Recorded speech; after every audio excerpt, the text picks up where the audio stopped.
All right, we're back. This is George and Goze knocking it out of the park. And Goze, look at the superstar we got lined up. One of our favorites. Exactly. Former UFC middleweight champion and, of course, currently a VP on the other side of the world at One Championship. What's up, Rich Franklin? How you doing? You know what? It's early in the morning here. The sun is just now coming up, and so the day looks good so far. Like everybody else in the world, we're working from home. I've actually kind of set up a studio in my apartment here so that we can continue doing filming and putting out content on this side of the earth. But yeah, because we're not just going to let something like this stop us from being productive, I guess. You got a pretty good tan. I know over there it's like spring, summer. So is that what you've been doing before Corona hit? Were you hitting the beaches or something? Or No, we're still allowed outside here. I can go take a run midday, stuff like that. So it's basically 90 degrees here every day, 90+% humidity. So I'll typically go for hit a 5K here and there, and I'll get a little bit of sun that way. It was just recently actually that the pool at my condo on this side of the earth was still open, and they've pretty much shut all the common areas down now and all that kind of stuff. So I would always go for a run, and it's so hot that I would just typically hit the shower down there by the pool and just jump in the pool and sit for 15 minutes to cool down.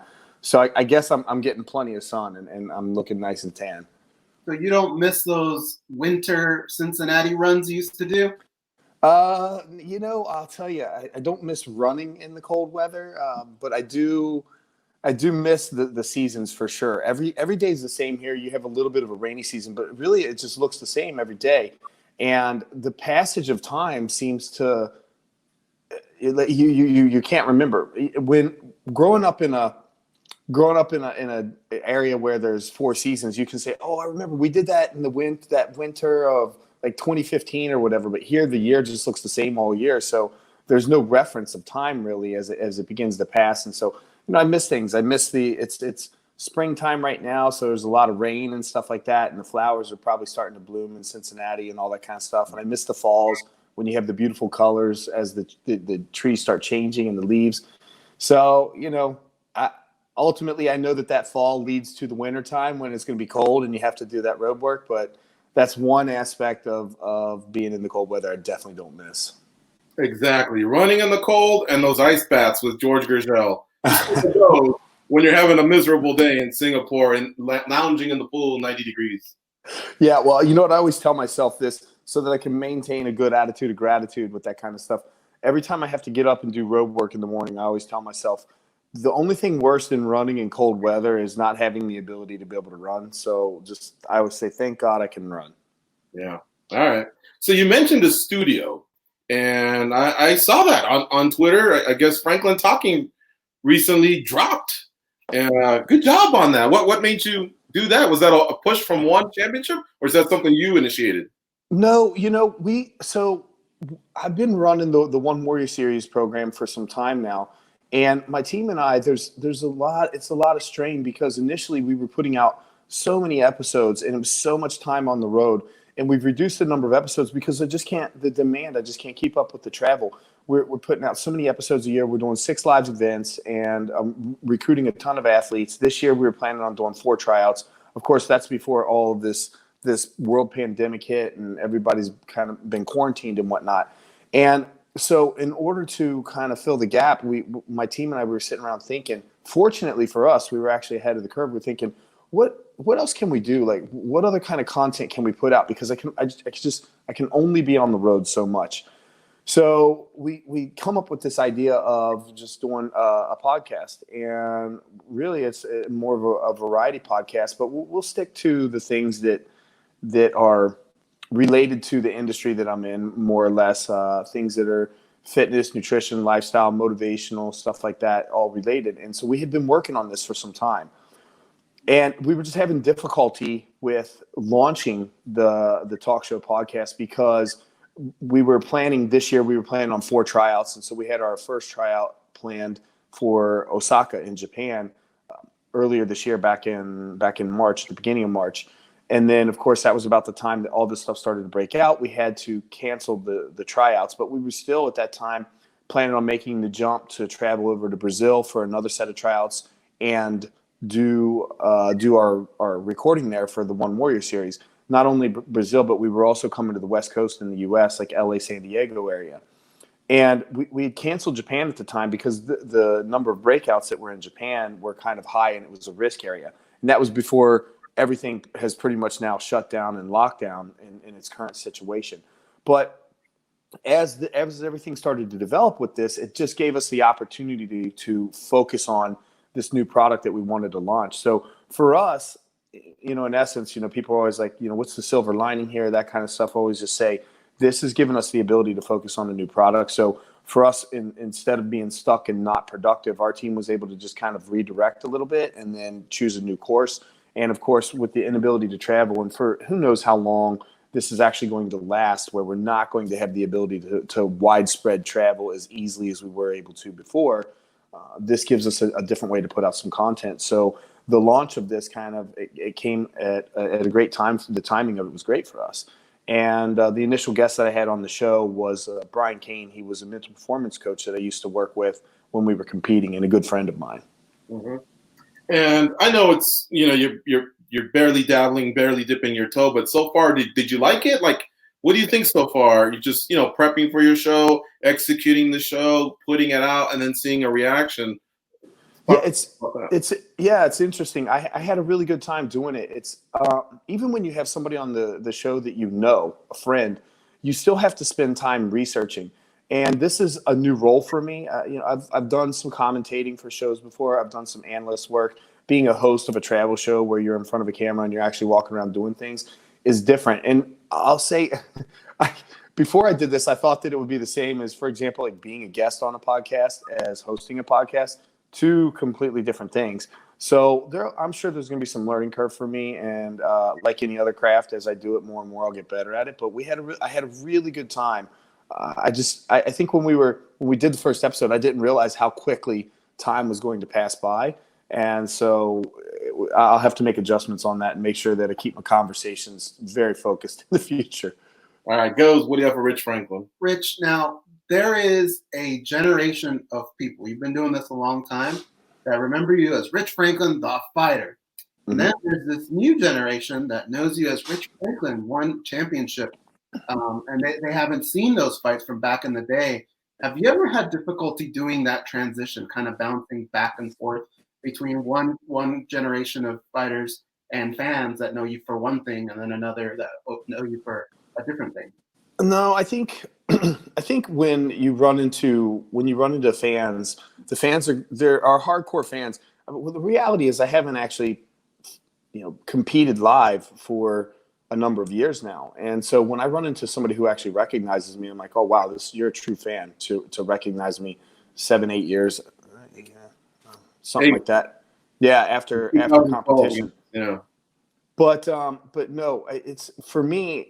I mean, there are a couple different things at play here. First of all, as an athlete, that is your first love. It's what I wanted to do. As a young boy, I dreamed of growing up and becoming a professional athlete, for example, and I was able to fulfill that dream.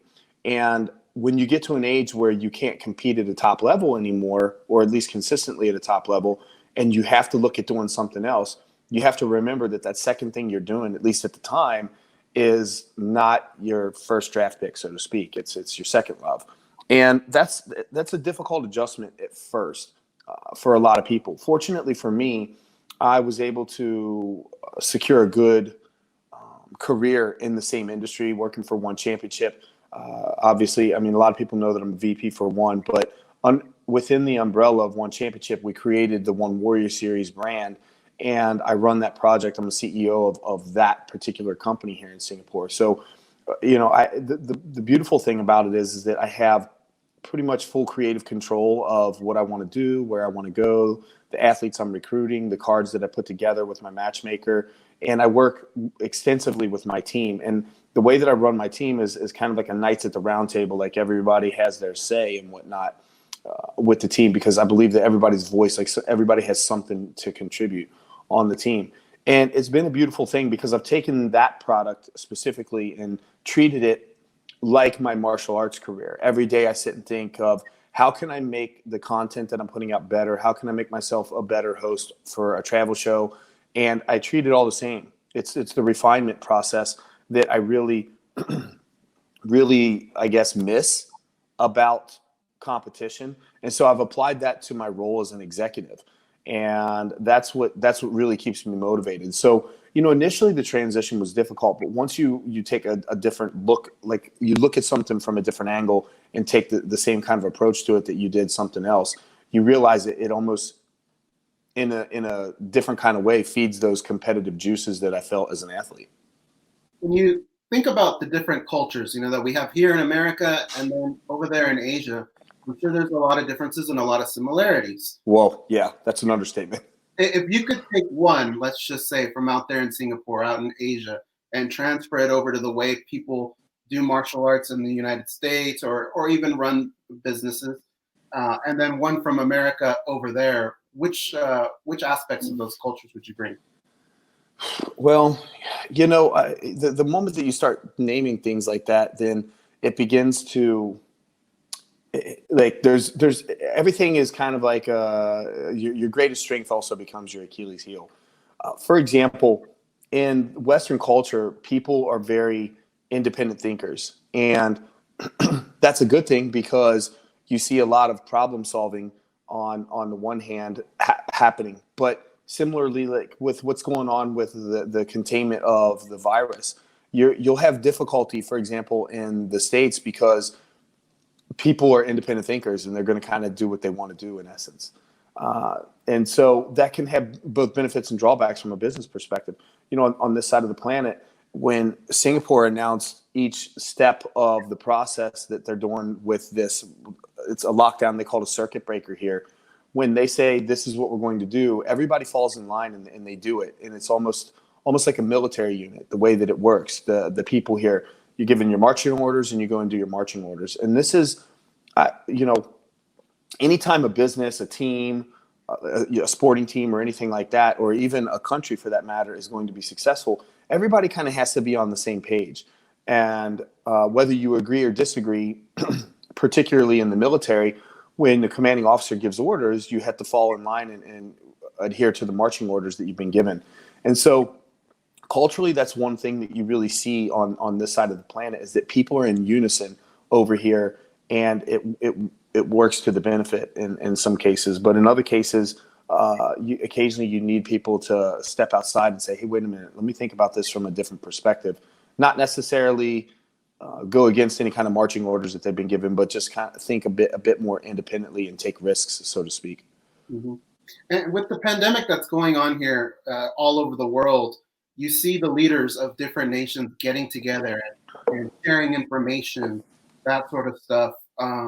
When it comes to mixed martial arts organizations, could you ever see yourself picking up the phone and calling a Scott Coker or a Dana White and just going, how are you guys doing things over there? What do you think of the situation? Well, would you ever see a scenario? Would you invite something like that where you guys can just all kind of talk and maybe even get on somewhat of a stage in regards to what's going on with this crisis?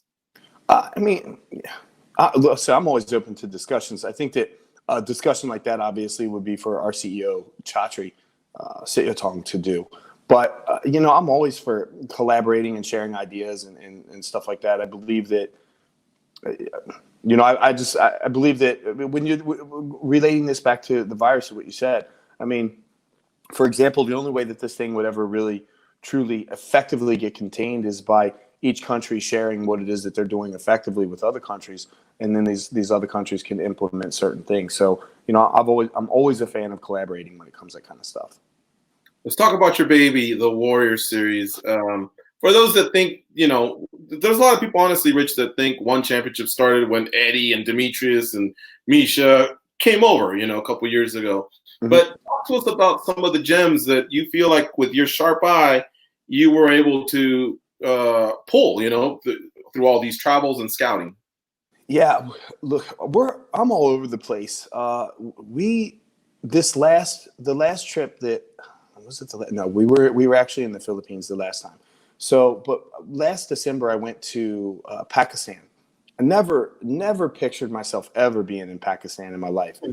Growing up actually in the U.S., you're inundated with what you see on the news media, and so I had this perception of what I believe Pakistan would be like when I arrived, and it had completely exceeded any kind of expectations that I had for that place. I was genuinely surprised when I got there. And so I find this oftentimes when I'm on the side of the planet, like I'm traveling to places that I never would have dreamed that I would ever travel. And I see some really good talent, and I see some really hungry talent on this side of the planet. There are people here that, I tell the story about me training when I was in college, and I grew up. I didn't have a whole lot of money growing up. I grew up in a poor environment, and the way I trained, me and my friends, we trained out of a shed at my buddy's house and all this kind of stuff. And when I see some of the conditions on this side of the planet that people train in, I'm almost ashamed to even talk about myself growing up poor, because poor in the United States is pretty wealthy in a lot of the countries that I travel to.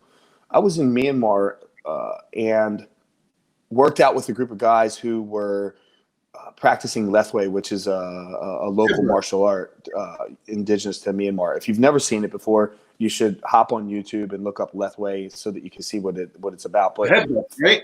Yeah, it's a lot like Muay Thai. As far as I use that reference because the American people or the Western world will understand what Muay Thai is. But yeah, they don't fight with gloves. You can use headbutts. There's some other crazy rules. You can call timeouts during a match and stuff like that. But I arrived at this location where it was a gym, and what it was somebody's house that had a driveway. And when I pulled in, everybody quickly started throwing the mats down on the driveway, and the driveway became essentially the gym where we worked out. And Lethwei is traditionally practiced with no gloves, and they use these kind of like rope-like hand wraps. And so they're just hitting the pads with hand wraps. I opted for gloves to protect my hands, and they threw a heavy bag up over a branch of a tree that was hanging out in the middle of the road. So every time a car drove by, they had to stop their bag work, let the car drive by, and then commence with the bag work again. Jeez. And then as I pulled in, I also noticed that there was a young guy who had taken like a garden hose and a couple handmade wooden handles and some screws, where he had created his own jump rope. Like he literally made his own jump rope. And for me, for example, when I saw that, I was like, oh, if I wasn't able to buy a jump rope off of at a sporting store off Amazon or something like that, I would just say, oh, I don't have a jump rope to warm up. And this guy was like, I'm not going to let that stop me. I don't have the money for that. So how can I create one? And he was able to make one out of a garden hose. And these are the kind of things that you see on this side of the planet. Like people are truly hungry. I'm talking hungry. And when I travel to some of these places, I'm amazed, whether I'm in a place like Myanmar or Pakistan or Thailand. Recently went to the Philippines, and I was there filming with one guy that I'm particularly excited about that I recruited right now is Lito. His nickname's Thunder Kid, Adamong from the Philippines, and he's sharp, straw weight, and came through my One Warrior series, did some amazing work there with the opponents that he competed against, and he's now won championship. I believe he's 3-0 at the point. And honestly, it's only a matter of time, in my opinion, until this kid ends up with a title. He's a really, really exciting athlete to watch compete. Okay, 2 final questions. I'll make them quick. When you were fighting, a lot of people looked at Pride as a possible number 1, you number 2, or whatever, or even vice versa. But Pride had a lot of pull. It had carried a lot of weight. If you were successful there, then you were regarded as one of the best. Can one do that? Can one level up with the UFC at some point, the same way the UFC leveled up versus Pride, or at least the people that thought Pride was number one at one point? Well, I think one is leveled up to the UFC when you look at talent, when you look at some of the talent that has won championship, or you look at some of the athletes that came over, like an Eddie or DJ, you can see that they're competing against some really, really tough talent. And so I would take the champions that we have on this side of the globe, and I would respectively put them against anybody else in the world in their weight class. To somebody like Ong La. I've had the chance to work out with Ong La, and man, I mean, that kid, he's tough as nails, he's a beast, and willing to walk through walls. And so I would definitely put him against anybody in the world, and anybody that claims to be the best in his weight class, and would love to watch a match like that, or any of our champions for that matter. Okay, and my last question is, I want to phrase this right because I don't want to be disrespectful, but Zhang Weili, the UFC strawweight champion, amongst the one offices or the one, the brass, is she one that got away? Like, did someone miss her on the radar? Was she not scouted correctly? Like, how's that looked upon when I guess a young lady from Asia is now an asset, a prime asset of the UFC? Yeah, I mean, I don't know. I've never been part of a discussion like that where it was a missed opportunity or any of that kind of stuff. And so I don't know, because the one place that the One Warrior Series doesn't go is China. China kind of it's its own separate, like it's its own machine, and so I don't do any kind of recruiting there. And so my focus for me and my recruiting has been on in other countries. And so I haven't had a chance to truly assess the talent that's coming out of Asia the way that I would out of places like the Philippines, or now this year I was starting with Brazil and West Coast of the U.S. and stuff like that. And so I don't know if that was somebody. I don't think it was somebody that's overlooked. There's so many people in China that there's going to be good talent, and you can't have your eye on everybody. Mm-hmm. All right. Well, I want to thank you so much for waking up early on a Thursday to our Wednesday. It's great catching up with you. Hopefully you guys keep it safe out there. I've heard Singapore has been one of the countries that's been on top of this pandemic. So yeah, same thing we said last week. Same to you, man. Stay safe out there. Let's get through this, and let's get back to some martial arts. Nonstop between all these promotions. We're really, really blessed nowadays. Versus we were fighting, it was like once every 2-3 months we had to wait for a card. It's crazy, and now we have the ability globally to do these cards all the time, and then this thing has shut us down. So it'll be interesting to see the way that everything shapes up. But no, I keep looking this direction because the sun is coming up, and I look outside, and I'm like, it just looks like a normal day out here. So no, we're staying safe on this side of the planet. Everybody's being proactive and doing what we need to do, and so hopefully all this stuff will pass over in the next couple of weeks, and we're hoping that the world gets back to normal. We'll see. Yeah. Thanks, Rich. Good talking to you. Hey, thank you guys. Appreciate it.